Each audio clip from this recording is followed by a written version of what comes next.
Hi guys, hello. Welcome to this 10th session on Unix shell scripting, that is shell scripting for DBAs exclusively. So we are into the fifth chapter out of 7. We are approximately done with 60% of the course already.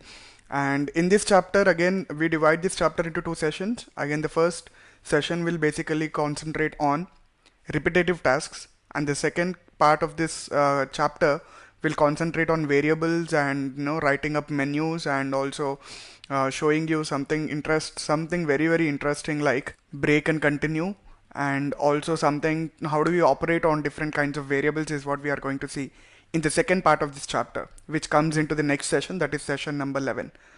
But in this session we are going to completely speak everything about the repetitive tasks.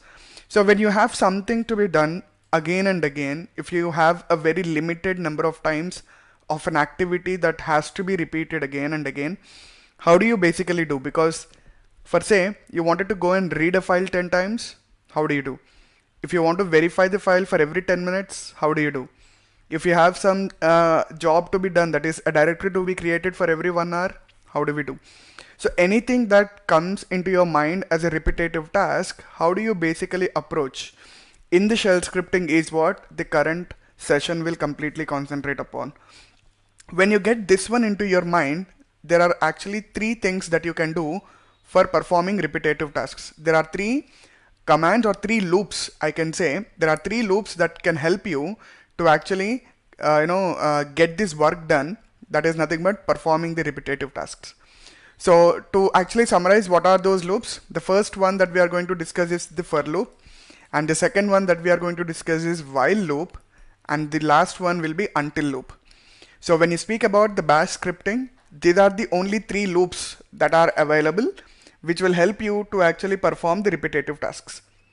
So having said this, definitely as the loops will basically do the job for you, and it is very important for us to understand how does each and every loop will basically work. Now, just to add this, knowledge to the concept or the topic that we are discussing currently, loops can be limited, loops can be unlimited also. You can start a loop that can never end. You can also start a loop which will end after a certain period of time. It is not just time, after a certain period of iterations you can call. So if you say a loop has to begin and the loop has to run only 10 times, you can tell that. You can say, a loop has to begin only until I say cancel, it has to keep running it. Yes, you can do it.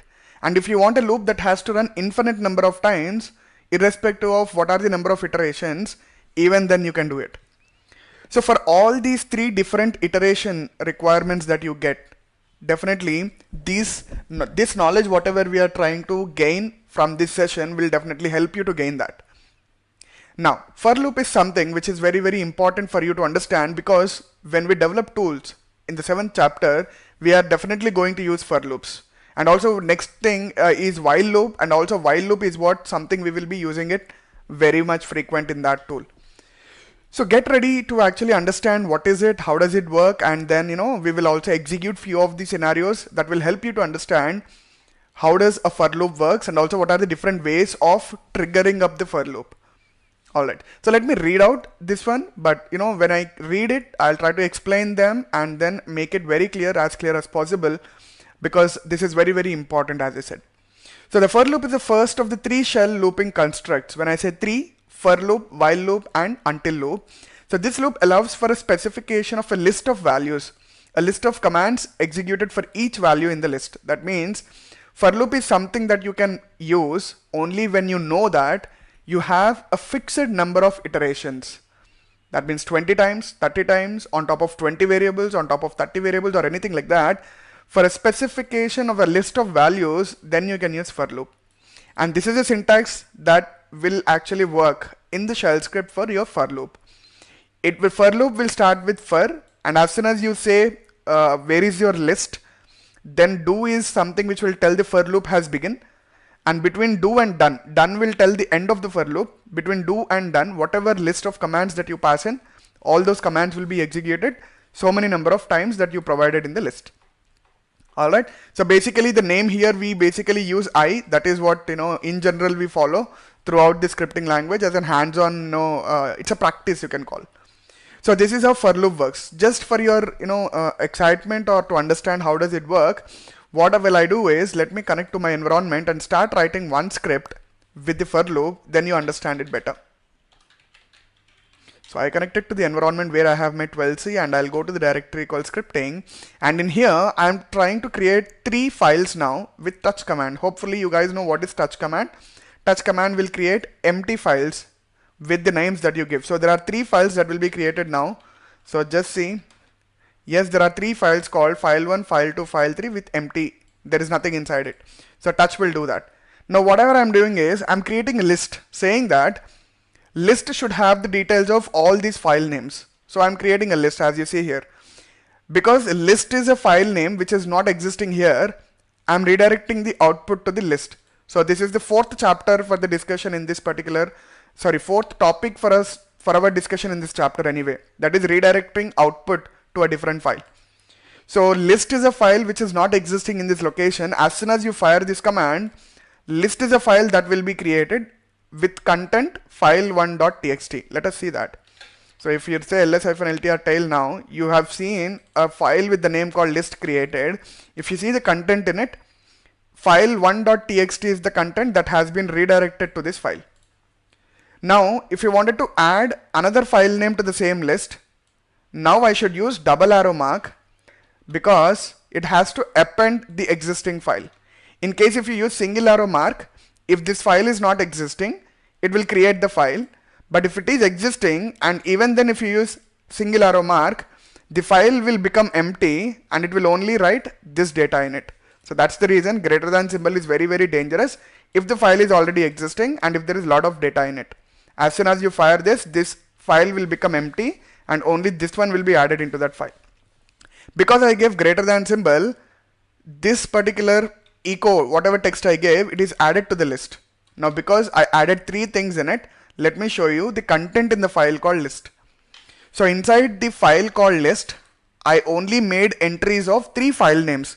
File1, file2, file3. That's it. Separated by return. That is nothing but your enter on your keyboard. Alright. Now I am writing a for loop here as you see. For I in cat. So let me actually copy this and then I show you. Now this script for loop is completed. Now what is that I'm saying is, for I in the list is this one. So just go and perform a cat on my operating system and get back the list to the I variable here. That means for I in, when I say list, it will actually start working on the first one first. So for the first iteration, what happened? The value of I is file1.txt. So what is that I'm telling here? Copy file1.txt to file1.back. So that means I'm copying the same file to the same location with a different extension. So first iteration is done. When the second iteration is started, I value has become file2.txt. Now what happened? Copy file2.txt to file2.txt.back. Second iteration is done. It has come to the third iteration now. When it comes to the third iteration, the I value has become file3.txt. Now copy file3.txt to file3.back. Done. The list is completed, so that's the reason the for loop will be ended after 3 iterations. And I have clearly said what is the value of I for each and every iteration, because I'm using backticks here. That means this will be executed first on the command line and the output of this command is given as an input to I here. That will be for loop. Now if you see here, because it has performed this action in this particular location, not only file 3.txt, 2.txt and 1.txt, you should also find backup files also. See here, that's the beauty.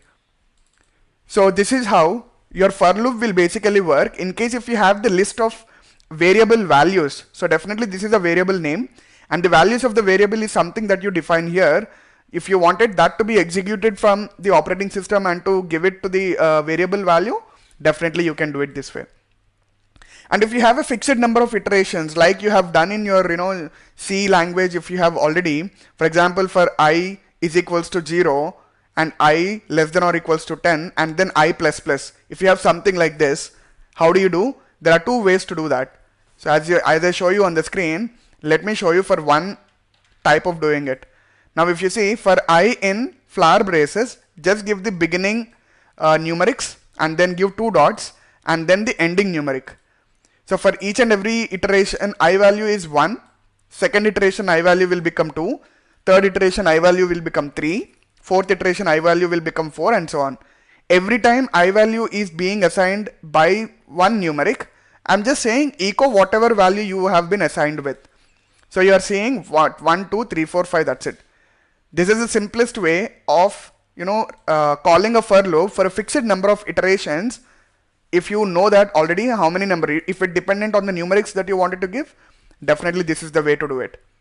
And not only this, you can also go with the conventional way of writing it like this. If you have writing up the C language experience, definitely this is the syntax that you must have found in the C language. The same thing will also work here, but double braces, spaces, everything counts here. So the same thing, the output of this format and the output of this format is one and the same. But if you observe carefully, this is pretty much easy to understand and very handy as well, isn't it? You don't need to write is equals to, is less than, I plus plus, etc, etc. It is simply using the flower braces. You say lower limit from where it has to start. You give 2 dots, means that it has to increment by 1, and then the ending, the upper limit where it has to end. That's it, simple. So this is how you can use the for loop, but I'm leaving the for loop as it is because later on we will be using for loop to the maximum in the tools. So definitely please make sure that you have a proper hands-on in understanding how is this for loop basically works. What is I here? I is nothing but a variable that you have to definitely use, because this is what the variable value that you will be able to use inside the loop. You cannot directly use the value without any variable. So you have to only use them with the help of the variable name. So you can either write I, either write A, B, C, D, or you can just say variable var for var. You can write var, but instead of $I, you have to always call var. And this value, variable value will be expired as soon as the for loop ends. That means after ending the for loop, if you see the value of I, it will be nothing. So the value of this variable is only limited to this for loop. It will not be out of this for loop. Alright, these are the things that you should know. Next, coming up to the while loop. While loop is something that you can use either for two things. One, if you have the list of commands to be executed, or if you have a limited loop to be executed, yes, while loop is good. But if you have unlimited executions also, while loop is good.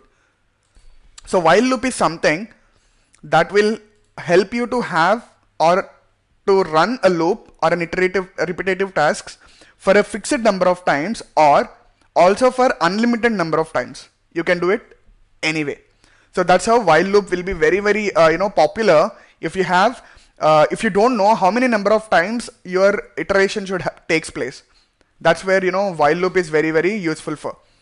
So let me read this so that it will be easy for you to understand. So what is while loop? The while construct allows for repetitive execution for a list of commands as long as the command controlling the while loop executes successfully. That means exit status is 0. That means $? Value should be 0. Only when you see control command is executed successfully, only then it will go into the loop. If this command doesn't execute successfully, it doesn't go into the loop at all. Now you compare the syntax of while loop and for loop.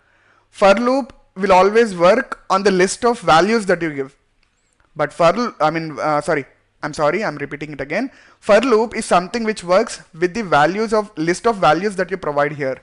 But while loop is something that will help you to go into the loop only when the command executes successfully. That means if whatever command you give here, if that command returns non-zero value, definitely doesn't go to the loop at all.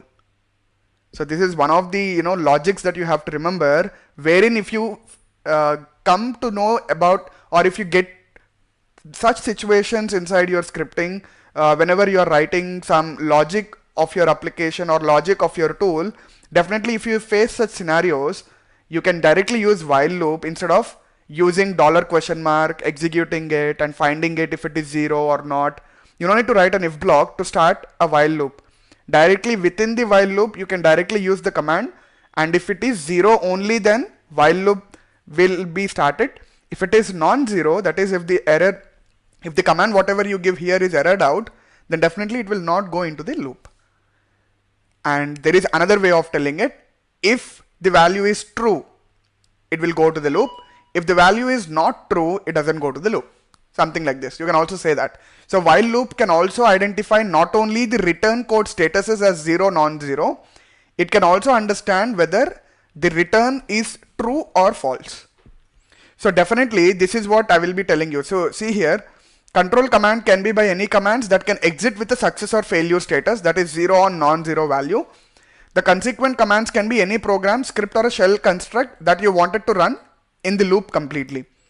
And as soon as the control command fails, the loop exits. That means in a script, the command following the done statement is executed. That means if this particular command, whatever you are giving, is failing, it doesn't execute anything that you write between do and done.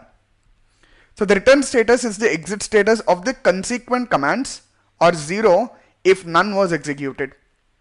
Definitely the while loop execution will always be successful irrespective of this control command output, because if while is executing correctly, that means after the done, if you try to capture the exit status, it will be always 0. So while loop, so as soon as the done, if you are trying to capture the exit status, it is the exit status of the while loop completely, but not the commands that you have given internally inside the while. So please make a note of that. Okay. Now let me show you a very simple example of using a while loop. What is that I'm trying to do is, firstly in the script I'm assigning the value of I variable to 0. And while I'm giving a condition saying that while 0 is less than or equals to 4, start giving me an xterm terminal. That means X terminal. A GUI based terminal, you have to open it at the background. And after you open the first terminal, increment the value of I by 2. So after it becomes, increment it by 1. So that means I value has become 1. Again the iteration starts. Now 1 is less than or equals to 4.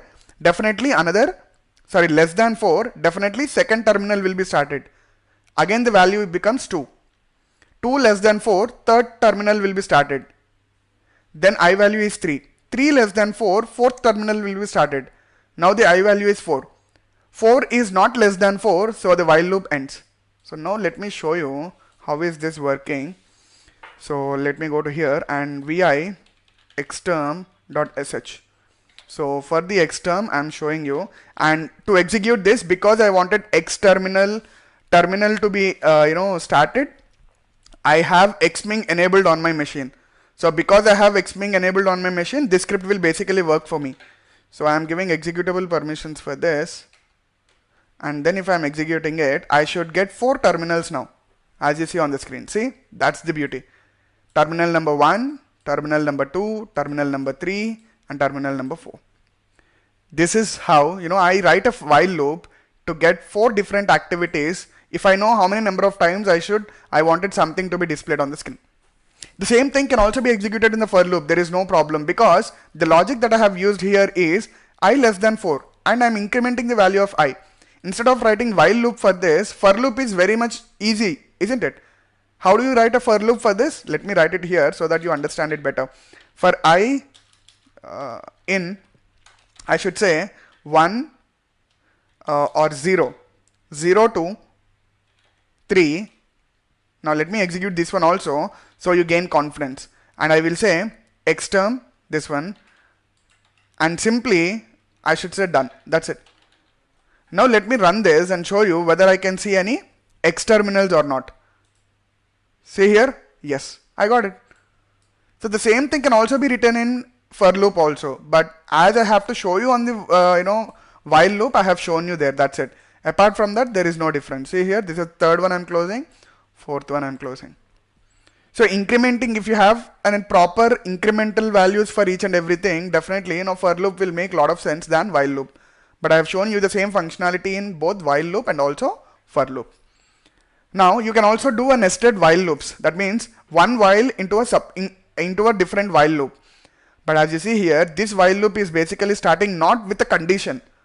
Earlier while loop we have some condition that it has to verify every time when the loop ends. That means first time when it goes into the loop, I value changes, again it has to come back and verify the value of I and then go into it. But here I'm saying while true. That means this value, because when I'm saying while true, that means this loop, whatever loop I'm trying to start, this is an unlimited loop, because I'm not giving any condition at all. That means I'm blindly telling to start a loop. That means this kind of loops will only end until unless you say Control C. If you don't say Control C, this loops will keep starting and rolling, rolling and rolling. So this is nothing but unlimited loops. Until unless you cancel it, these loops will be started. And now what is it actually I'm doing with this script is, I have a scripting directory. I wanted to now take the backup into a backup directory. And this is one of the scripts that you can write to regularly take the backup in the scripting directory to a different backup directory. So let me create that directory now before I write the script. Now see here, I created this directory. Now I'm saying, see in the script, what is that I'm trying to do? Inside the backup directory, I'm creating a directory with the date that I captured today. So the date format is year, month and day. And hour is again another variable value that I'm assigning. So there are two variables that are being created. One is date, another one is hour. And now again I'm starting another while loop here. Whenever this script is being running at the background, whenever it sees an hour not equals to 0, then what is that I'm telling it to do? Hour is nothing but, let me show you here. So when I fire this, you will get the output, but before that let me show you the output here. As you see here, what is the current hour? It is 14. But whenever I'm saying that, you see an time which is not equals to 0, that means 1, 2, 3, 4, 5, 6 until 23. Whenever you see hour not equal to 0, then go and create another subdirectory with the hour called 1, 2, 3 or whatever you see here, and then make that directory. So make that internal directory, and then copy whatever you have in the scripts directory into the backup directory. And after that, I am telling to sleep for 3600 seconds. When I say to sleep for 3600 seconds, that means it will be exactly waiting for 1 hour. And after 1 hour exactly, again this loop will begin. It will go to the end, and after it comes to end, again the same while loop will begin. And this one will keep running and running and running until you see that it is cancelled by yourself.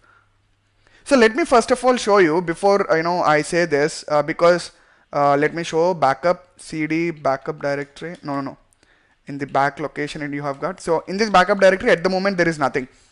So now let me go to scripting directory, and then let me create a script backup.sh, and that is hourly backup, isn't it? The logic that I have used in this is completely for the hourly backup with the 2 nested while loops. So now let me see here. Alright, now if I run this, see here, bash backup.this one, it will keep running it like this, and it will wait for how many minutes? If this will wait for 3600 minutes, but that is not good, isn't it? So that's the reason I'll cancel it. Now let me go to backup directory and see if there are any backups created, but there are few errors in it. So yes, backup directory is created, and hourly, so it is 14 hours now, that also created, and there are few things which are copied as well, but this is not exactly what I wanted to be copied. So what is that I will be doing is, I will see what's wrong with my script, because this is not I wanted in this script. So let me cat it and see what is the problem here.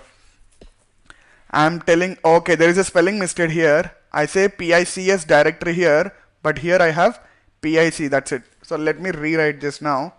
So VI backup, and then copy paste everything in PICS directory, and then wait. Now that makes a lot of sense, but before that, let me delete everything in the backup directory, rm-rf star.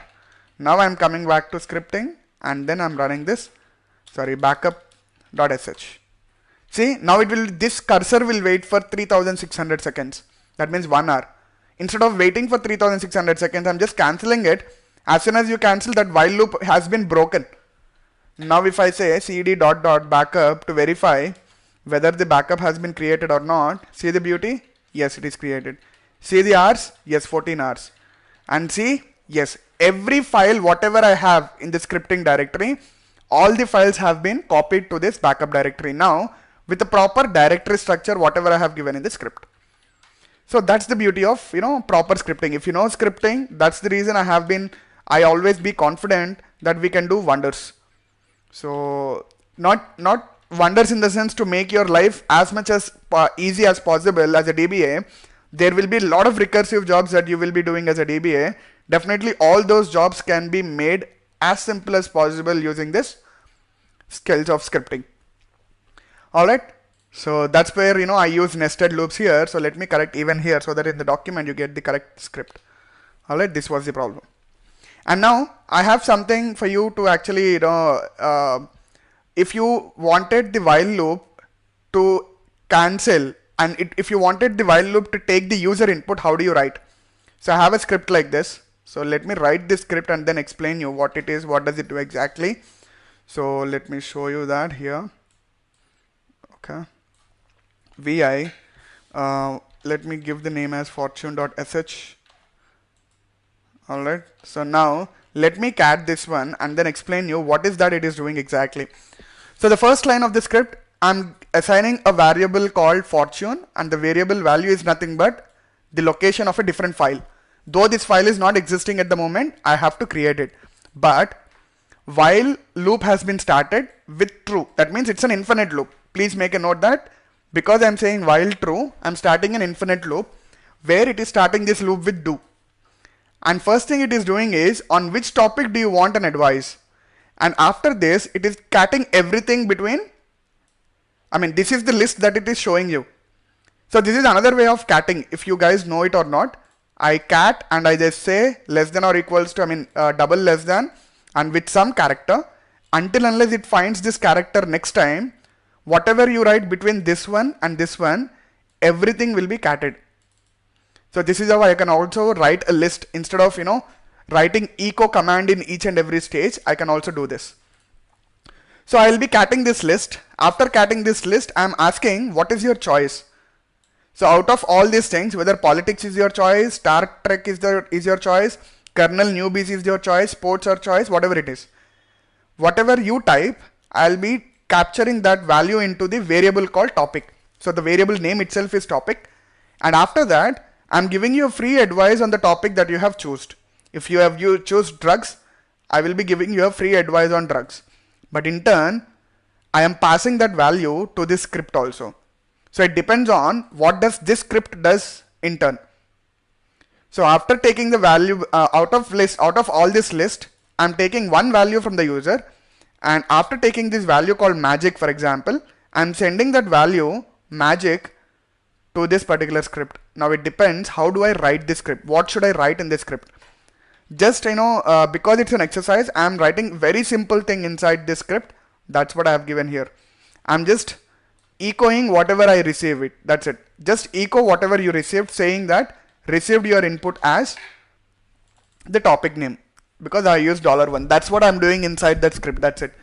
Because I wanted to show you how does the infinite while loop runs. That's the reason I'm doing it.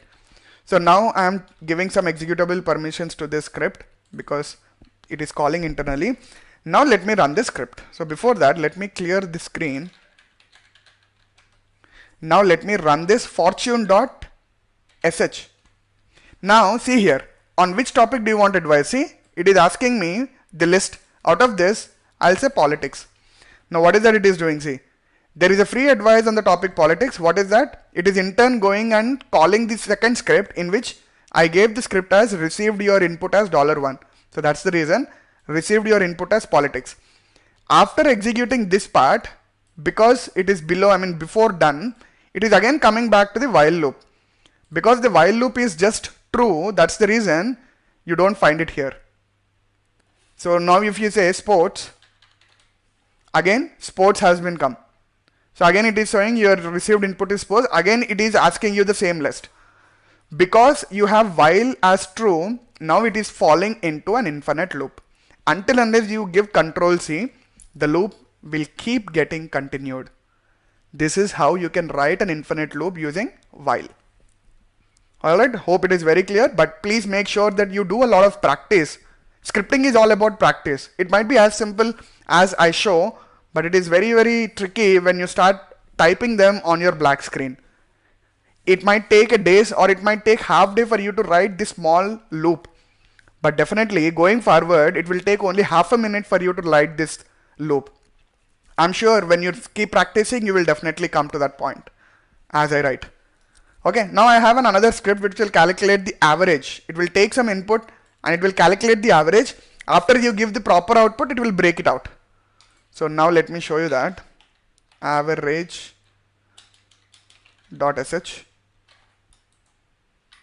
So let me, after this, chmod plus x average, and then let me cat this average. And now if you see, what is it I'm doing? Score, initial value of score is 0, average value is 0, summation value is 0, number of attempts that you have made is also 0. Now I'm starting an infinite loop. In this, I'm first asking, what is your score exactly? And I'm taking that score value into some variable called score. And after that, how many number of attempts did you make to achieve this score? Because I have to calculate on an average, right? So I'm making that value into variable called num. And if the score whatever people give is less than 0, or if it is greater than 1000, I should tell them that this is not what I wanted, please try again. But apart from the score value, if somebody typed q, that means you have to just break it out. That means you have to come out of this infinite while loop and you have to break. If somebody gives any value between 0 and 1000 literally, then you have to calculate the average of it and then show the average, and after showing the average, break the while loop. That's it. That means this while loop will be infinite while loop only if somebody gives score value less than 0 or greater than 1000. Apart from these two things, this infinite value will be broken. So how it will be broken? Because if apart from less than 0 or greater than 1000, if somebody gives q, it will quit. If somebody gives a value between 0 and 1000, it will execute the value and it will show, and then it will quit. That is nothing but it will break. But instead, if somebody gives 1001, your loop will start again because it will only keep asking this part. Let us see that now. Dot slash, it becomes an infinite loop now with this. I'm giving a value called 5000. Now it is saying, what is the number of attempts? Yeah, 5. But see, be serious, come on, try again. Again it started the loop, 8000, and then if I say 8, again it is started the loop. Because it understood the value that you have given is not between 0 and 1000, now the while loop is not broken. It is continued just like that. But once I give a correct value like 1000, and I did this in 5 attempts, the while loop has been broken, and it is saying that the average that was calculated from the number of attempts and the value that you have given is 200. That is nothing but 1000 by 5. This is how I can also write a loop which will break upon giving the correct value, and it will not break if you don't give the correct value. Whatever value you are expecting, if the user gives that value, definitely while loop has to be broken. If whatever value you are expecting, if the user gives any other values apart from that, definitely you can keep running the same while loop again and again like this until user identifies what he has to give, and after he gives it. Alright, and the quit also will work. So let me show you the quit also. If you just say q, definitely it quits. But I think I did not capture it properly here. Yeah, $score, it should be quit. Oh, no, I captured it. So after asking the number of attempts, it will be saying that it quit, but average rating 0. Definitely it has captured q. So the while loop has been broken here, even here. Hope this is good. Now let us go to the until loop. So until loop is very similar to while loop, except that loop executes until the test command executes successfully. So it is, while loop is little different, but approximately both are same. Until loop is very similar to while, but except that loop executes until the test commands execute successfully. So whatever command you give here, until this executes successfully, it will keep on executing these consequent commands. But while loop is something that will execute only whatever condition that you give in the while loop, only when it is true it will execute that one, something like this. But your until loop will work until this whatever test command that you give executes successfully. As soon as it finds this test command doesn't execute successfully, then the loop breaks. So it is just a vice versa of while loop. While loop executes when it commands execute successfully. Until loop, exits when it finds that command cannot execute successfully. So the return status is the exit status of the last command executed in these consequent commands. So it depends on when this until loop will break, depending on the last command that you are going to execute in these consequent commands. So, or 0 if none was executed. So test command can again by any command that can exit with a success or failure status, and consequent commands can be any of the Unix command or a shell script or the construct that you wanted to write in a loop. Now to do this, I have a very simple trick for the same, for something which regularly checks the mount point utilization and then deletes some data for you on an hourly basis. I'm sure I should write this into a script and then I'll show you how does it execute and what does it do exactly. vi until.sh. So in this, I'm writing so much of big script, but please remember you have to get familiarized with how am I writing it. So let me explain you. In the earlier command, in the earlier examples, I have shown you how do we take the backup into this location on hourly basis, isn't it? But not only just taking the backup into that location on hourly basis, you should also worry if the mount point wherever you are taking backup is filling up or not. So how do you basically check that? Now you see until loop. So you are starting first of all a while loop which is unlimited iterations, and every time this iteration is checked, it will be checking a value of the disk utilizations. Now you see, let me show you. If I say web directory value as this one, and if I first of all check this command will basically give me the utilization of it. So at the moment, mount point wherever the backup directory is there is 49% used. See here, 49% used, that is slash. So now I'm checking this value disk full with greater than or equals to 90 in the until loop. That means until this value becomes 90 or greater than 90, the loop has to be executed. That is what until says. Now you must have understood it better. So until, whenever this while loop actually begins, every iteration while loop begins. But every time when while loop starts, it will check the disk utilization.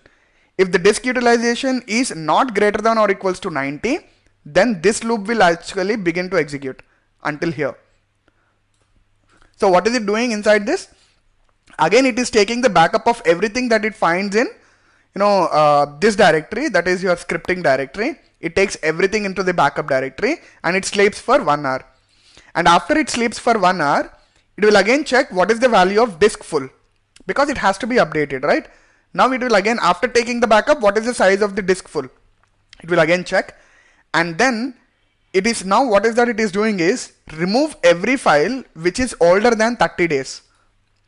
So again, because not just taking up the backup, also try to remove the backups which are older than 30 days.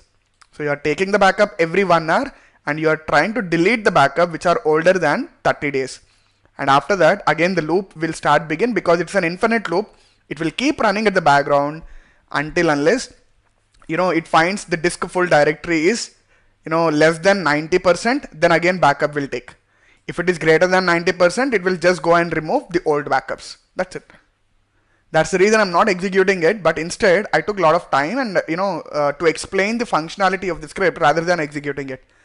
I'm not executing it because it's an infinite loop, right? So if you wanted a backup job to be running at the background, every minute, but it has to execute only once in every 1 hour, this is one of the ways to do it, but it is not at all the recommended way. If you have something to be executed for every 1 hour, instead of letting the script to run in the background for every second, schedule this in the cron tab to execute only once in an hour. That is the best way. If you run the script and if you tell the script to sleep for so many minutes, that is 60 minutes, definitely you are increasing the number of background processes running every second on your server, which will increase the performance issues on the server. That's the reason if you have something to be run at hourly basis, this is not the way to do it, but I have shown you as an example. But the best way to do it is to schedule proper cron tab to run every 1 hour and the script has to run, or script has to be modified accordingly if you are scheduling it in the cron tab. We're also going to see that anyway in the chapter number 7, so we'll come to that. And the last one is very, very easy and simple: input redirection and output redirection. This is what we have seen already. If you wanted some text to be redirected to a file, if you want to add some content into the file, definitely echo is something where you give the content, or cat is something where you give the content, and then you tell the file name to which it has to go and append the value. So this is how output redirection can be done. And the input redirection is something like this: if you wanted something to be, if you have some content inside this file, and if that content has to be considered as input to whatever command you fire, then the syntax would be, instead of greater than symbol, you have to say less than symbol. Alright, so let me show you one example for input redirection, then that will make a lot of sense. I think I did not give it here, but yes, I'll give it now. For example, now let me say something like this. I have IO redirection as the file. In this, I'm trying to give the digits like this. So 2, I'm giving the digits like this: 12, 8, 78, 60 or 6, 98, 65, 34, something like this. So what is the current content in this file? So just say this one, IO redirection. Yes, this one. Now I wanted to sort everything in the ascending order. How do I do? Just say sort less than IO redirection. Everything has been sorted. I'm sorry, I did not sort it correctly, but let me actually show you. I think there is some logical issue here which I have to correct. 1 minute. So let me remove the blank space first. IO redirection. So VI IO redirection. I have to remove this one. And now I have to say whatever you get, you just sort it. And because I did not say it is a number sort, I think that's where the problem. So just not sort, because I have to clearly say for the sort command what is that it exactly sorting. So I have to say that whatever input I am giving in the list that I am passing in the file, the list is nothing but in numerics. So just sort it with respect to numerics. You got it, everything in the ascending order. See, this is how I can redirect content in a file as an input to a command as well. And if you want it in descending order, definitely RN, and then followed by this one, it's a reverse order.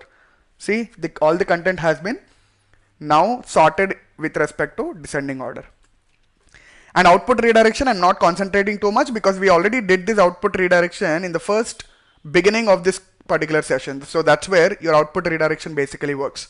So whenever you have a tool, and if you wanted the output of the tool, status of the each and every step has to be recorded into a log file, that is where output redirection will be very much helpful. So if you have 20 to 30 different functions that a script is running, if you wanted to also record status of each and every function after the execution, you can actually redirect that to a log file, so that after the script is executed, you can just go through the log file to identify whether everything has ran successfully or were there any failures. That's where output redirection basically helps you. Alright, this is all about today's session. So we have understood how for loop works, we have understood how while loop works, we have understood how until loop works, and we have also understood how do we redirect inputs and how do we redirect outputs also. Alright, so in the next session, we are going to actually concentrate on break and continue anyway, break is something that we have already seen. In case if you have an infinite loop, based on a particular condition, if you want to break out of the loop, break is the command that you have to use. So I'm sure that I have used it here. So let me show you. Yeah, this is the one. So as soon as you say break, though you have started an infinite loop, the loop will be broken once it sees the command called break. That's how you can use break. And also continue is something which is vice versa to break, but definitely we will see what it is. And then also we are going to see how do we make a different menu. So what is a menu? As I said, you have option number 1, 2, 3, 4 and 5 in a tool. Select option number 2, then it goes and performs a specific action. Select option number 3, it goes and does a very specific action. If you have something like this, you have to make a menu inside the tool, right? How do you make a menu is what we will be covering in 5.6.